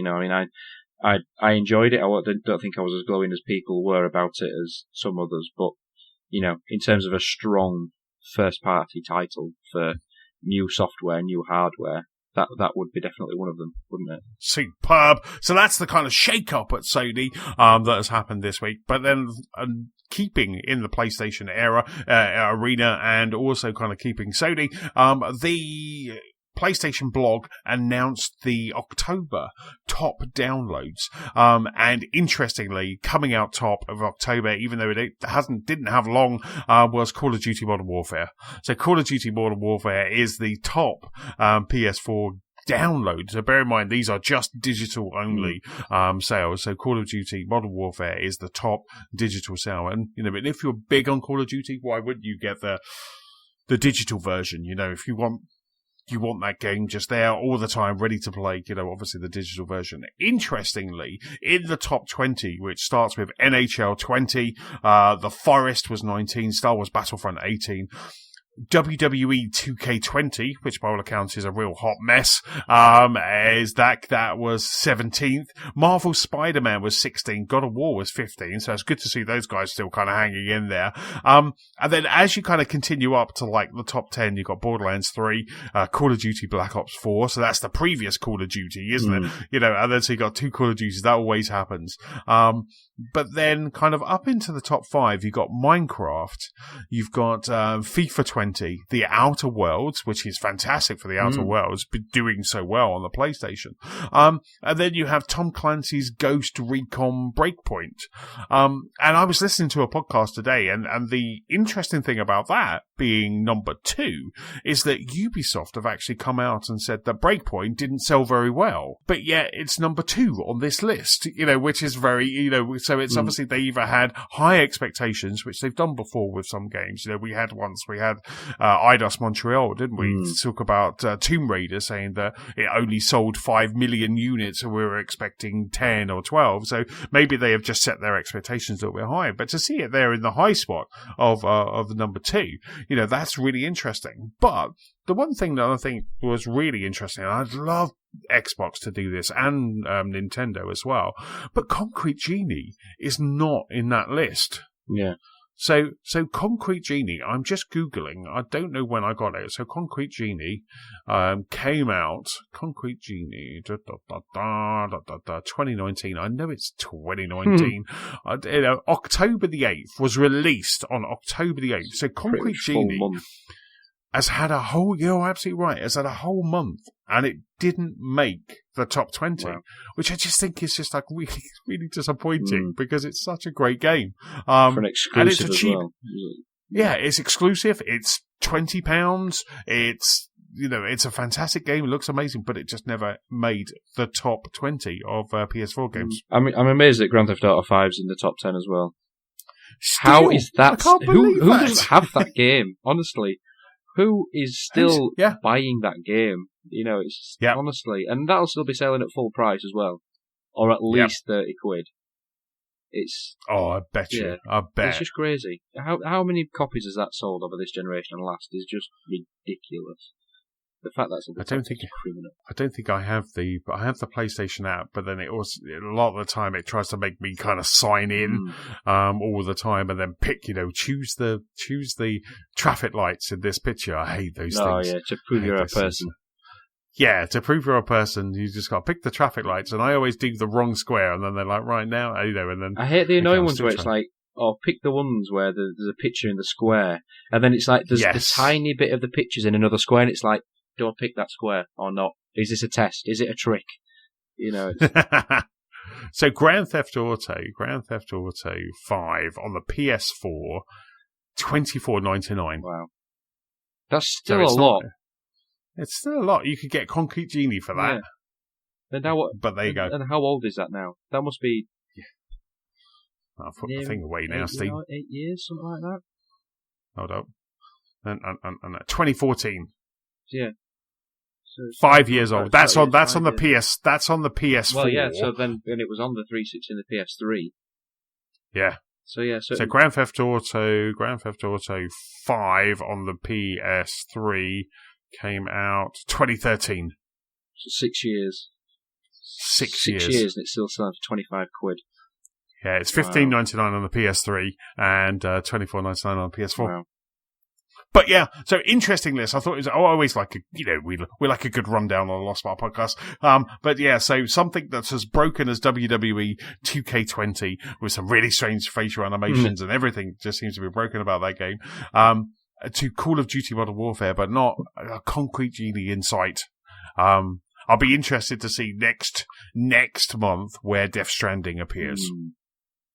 Yeah. So Ubisoft have got some expectation problems, I think, where they're saying that Breakpoint didn't fly, didn't kind of wasn't the success that they were hoping, because they have delayed, haven't they? They've delayed all their other titles. They had a earnings call last week, and they've delayed all their other titles such as Watch Dogs, Gods and Monsters, and other titles that haven't been announced yet. They've delayed them to next year, so they're going to be taking probably full advantage of PlayStation 5 and Xbox Scarlet. They've moved them out of the way just because Tom Clancy's Breakpoint and also Division 2 are basically undersold. I think that's just kind of a sign of them at the moment, isn't it? And as much as we initially enjoyed the Division 2, like we said, we enjoyed it, but we never went back to it. And we fell off that so hard. It was so quick.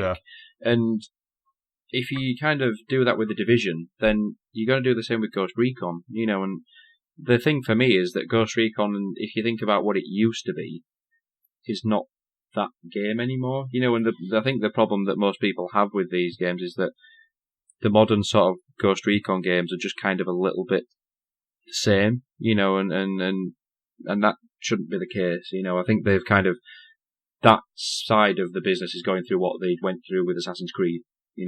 That's kind of taken over Assassin's Creed, because we haven't had one of those. Well, was it last year, Odyssey? Was it last year?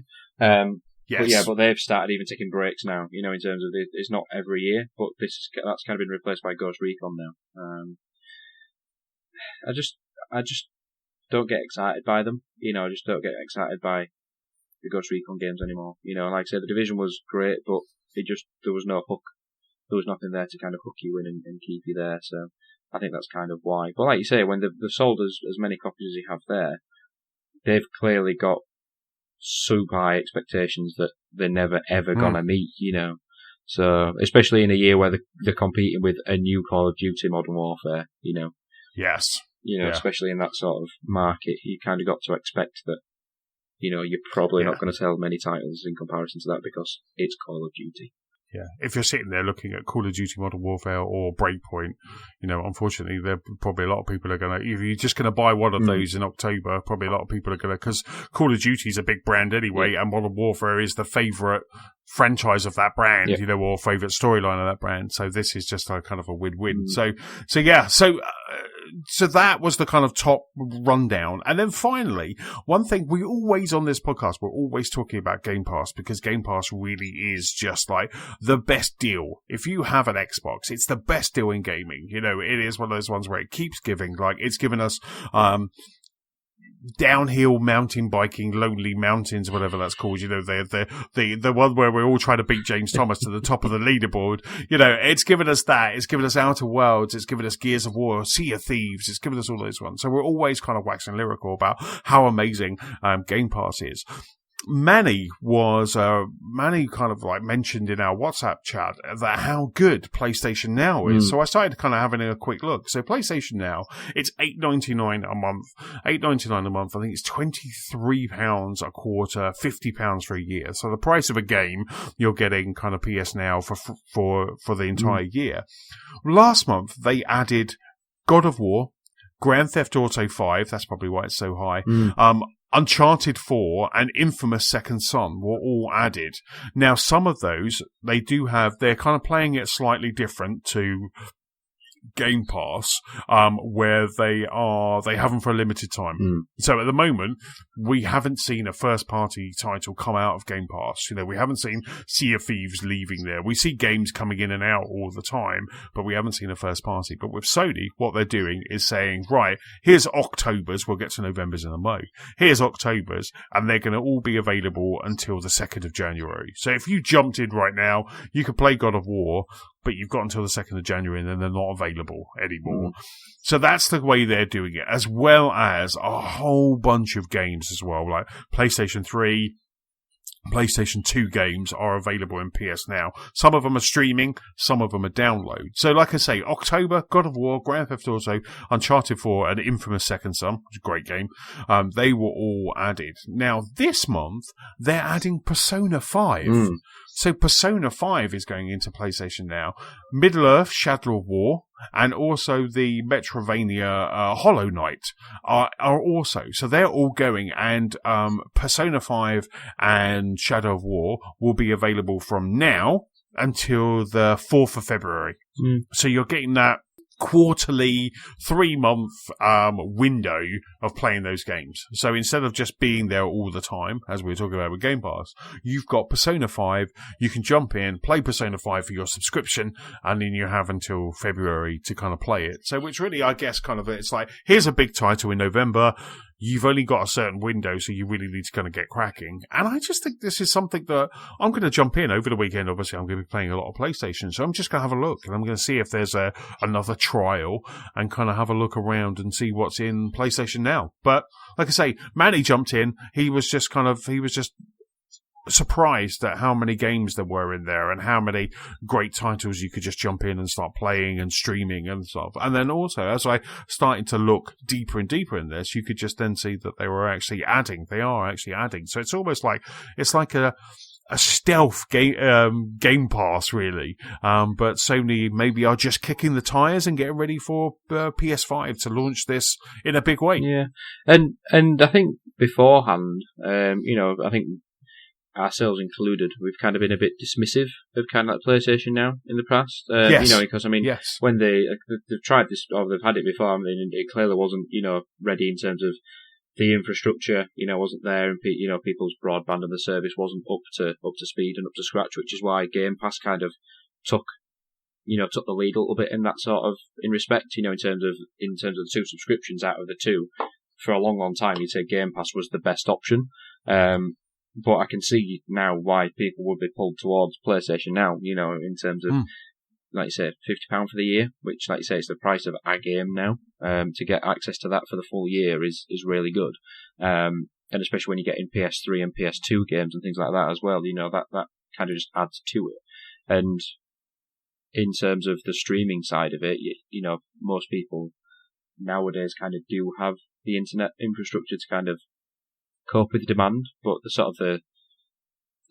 lower sort of specification games, that won't be as taxing on sort of streaming, will it? So even if they just kind of streamed the older generation of games, then at least that's kind of not as taxing as streaming something like God of War or Uncharted or the like. So, like you say, it's interesting to see that they're kind of doing it, limiting it for a month or a few months, rather than, I mean, obviously that's just going to get people in, but especially the first party stuff, like you say, with Xbox, things come and go about a third party, which you expect, but the first party stuff, I'm surprised that is sort of time sensitive, but like you say, that'll come, just from peak parts of the year, in terms of Christmas, that sort of thing, to get people in, and the likelihood is that if they're in, in terms of, I'll just buy it this month because I want to play that game, and they'll just pay the £9 or whatever it is, but the likelihood is that the next batch of games, there'll be something there, or even in the back catalogue of things that aren't time sensitive,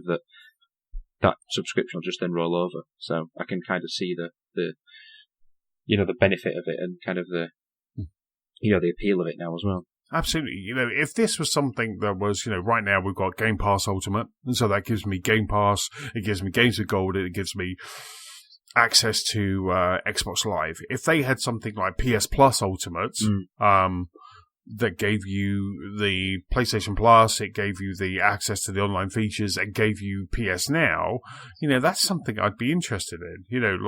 Right now my subscription for Game Pass Ultimate is not up until 2020 or 2021 or something like that. So that's all kind of already bought and paid for. But if they had something like that, and maybe that's what they're going to gear up on the PlayStation 5, it's just interesting to see that this is all happening.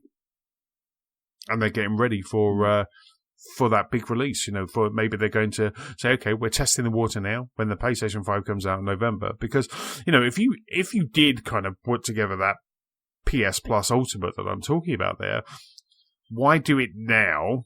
Why not wait for PlayStation 5? You imagine the whooping and the hollering you would get in an event when you actually said, and going live with the PlayStation 5 is PS Plus Ultimate, where you get to play PlayStation 4 games. We're giving you these games every month or for 3 months, and just keep cycling them in and out. Yeah, exactly. And that's the thing, is if this is just their proving ground now, and then nail it here and now, then imagine what it's going to be like for PS5, in terms of whatever, just like the Xbox Now sort of thing that they're doing, with the xCloud. If this is them proving themselves in terms of doing this, then it might come to the point that they can do that out of the box. It's there, ready to go, sort of thing, and that'll be their selling point. And like you say, especially if they've got that all in one subscription, all in one box thing, but that and everything is in one place, then that is kind of the selling point. That's the attachment, isn't it? If there's a choice between the two, if depending on the cost, and you have to choose one or the other, and one is kind of sort of there, but then there's like, this is everything in one box, everything you need, subscription, online, back catalogue, streaming, everything. Yep. Then people are just going to go for that, aren't they? So it's not to say that it isn't a thing, but certainly if this is them now getting themselves geared up for it, then fair play to them, because like you say, the appeal's there as it is. So then if this is only going to get bigger and bigger and better, then by the time PS5 comes around, then who knows what it includes. It might include TV or movies or something, like anything. It could include everything. It might include more than just games. So again, well, you need to watch that, because that's what Xbox did when they came out. Went TV, and they lost the entire thing. But I kind of feel that you imagine unboxing your PlayStation 5 and you've got 3 months of PS Plus Ultimate. So you got 3 months. So you just unboxed your new shiny PlayStation 5. You got 3 months of Ultimate. Off you go. Just on Friday, Apple TV Plus kind of came out. So Apple TV Plus, for anyone who has bought an Apple TV or any Apple product since October, you get a year's free of Apple TV Plus. So there's a TV program about kind of the Russians got to the moon first. And they're trying to launch a female, for all mankind. I think it's a female astronaut. The one that Nicola and I watched over the weekend, we watched the first 3 episodes of The Morning Show with Jennifer Aniston and Reese Witherspoon, which turned out to be really good. For someone who likes walkie-talkie movies, like West Wing and Studio 60 and also kind of anything like behind the scenes for like Newsroom or Network or anything like that. This was a really good this was a really gritty TV show. So that was, and it looked stunning. The Dolby Atmos, Dolby Vision, and the 4K. It just looked absolutely stunning. This was a really well shot thing. And so you just get that free because you bought something. So you imagine you unbox your PlayStation and then you get 3 months, 4 months of PlayStation Plus Ultimate. That's you kind of invested into that ecosystem, isn't it? You're suddenly like, oh, okay, I'll get a brand new game. I get a new game every month. I get access to Spider-Man and God of War and all of those games, and I just get to play those now on my shiny new PlayStation 5, looking even better.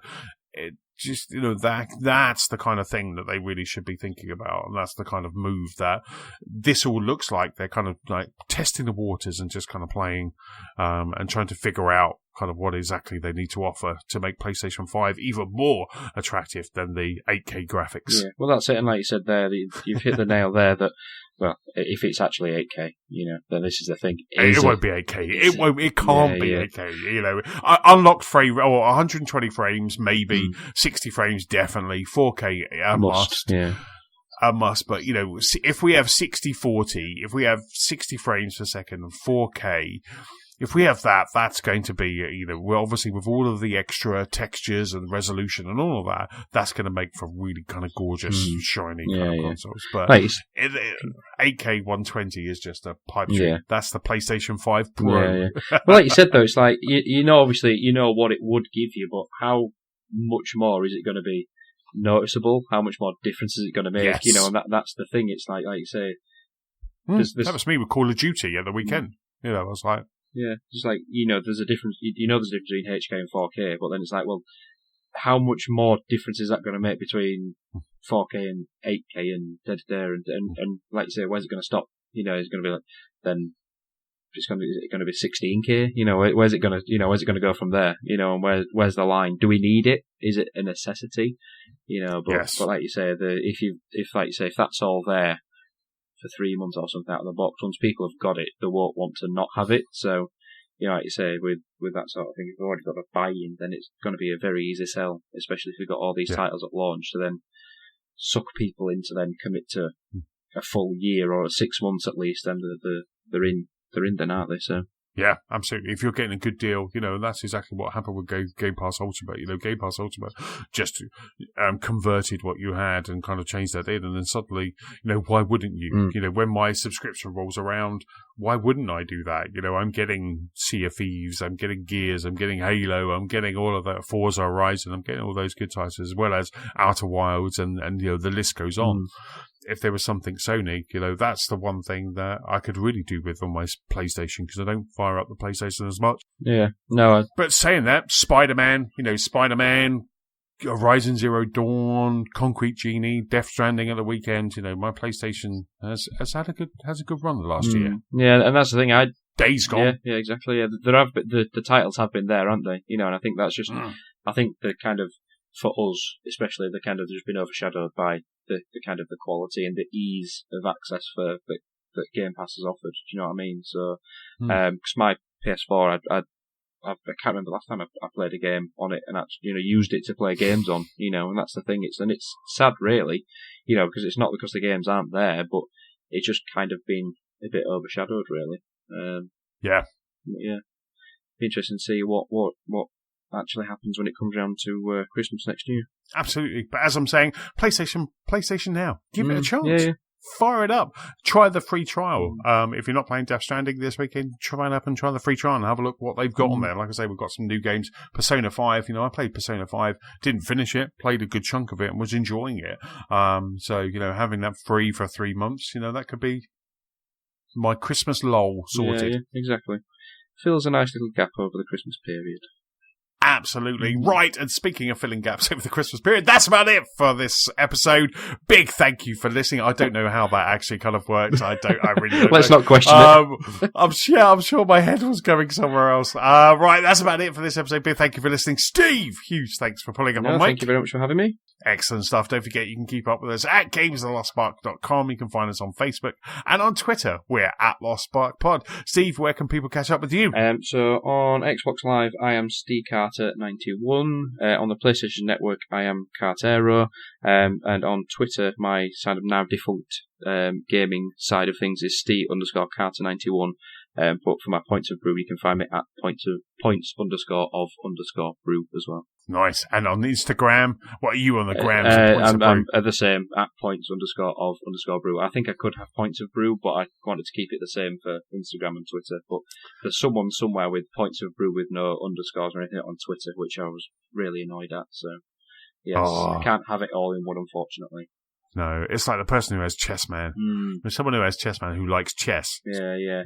Get out of here. Get out of here. They just haven't tweeted in years. I just want to DM them and go, can I have it, please? Yeah. Anyway, for me, I am Chessman because that's mine. On Xbox Live and Nintendo Switch, I'm going to be all weekend PS-Chessman on the PlayStation Network and Chessman UK on Twitter. Don't forget, if you have any feedback, please send it to our email address. That's feedback@gamersandlostmark.com. Steve, I'm going to let you go and play Outer Wilds, so say goodbye. Goodbye, everybody.